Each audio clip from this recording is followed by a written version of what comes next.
had these chickens since he was 24.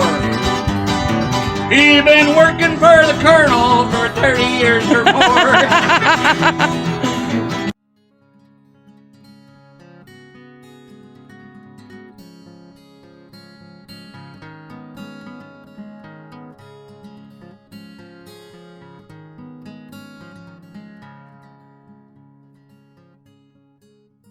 So the next thing, what we're going to talk about is I'm going to give you kind of some ideas. Some people are new to fermenting and they're like, ooh, I don't know if I like it. I don't think it tastes very good, or I'm not sure about it. So a good kind of gateway to move into fermenting is making condiments like mustard and ketchup and salsa and relish. We need the beehive to kill grass and maybe maintain or deter hive beetles? No, from elsewhere. Okay. What I was mentioning is the bees like us, they need some salt and they're eating dry water.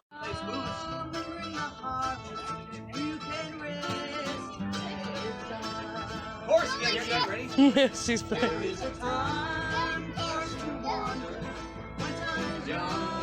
And so are we. Those are greener over yonder.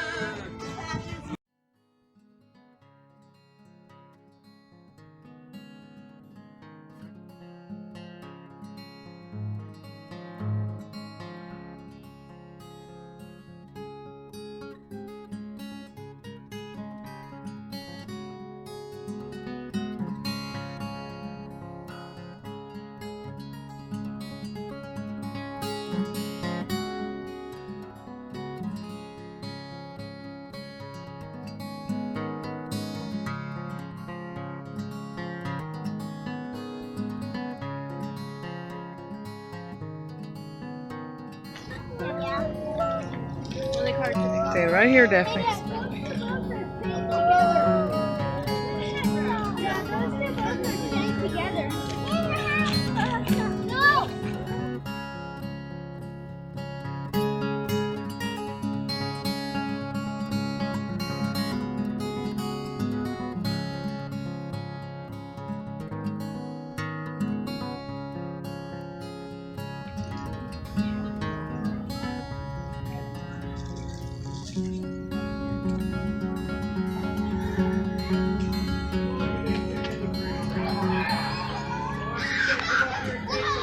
A little video.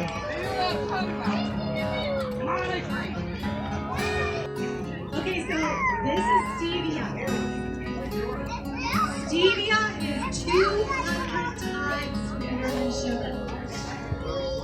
So, if you grow this is a tender perennial in certain areas. Here in this area, this would die. So what I started doing, I've been keeping them in pots, and I bring them in, over them. They get very ugly looking. They look like they're dead. And then in the spring, I bring them out, and they grow. It grows, and they have these really nice little white flowers on it. But stevia, like I said, is 200 times sweeter than sugar, and it has no calories. It will not mess up your blood sugar. It is natural. Fermented sweet potatoes are really, really, really good. So you can shred it like a slaw. And you can even do fermented sweet potatoes. You can do, like you would put pickle spice or anything like you put in pickles. You can do it like that, or maybe with the sweet potatoes, you can do lemons and garlic. You can do. That's the cool thing about it. You can just put whatever you think will taste good.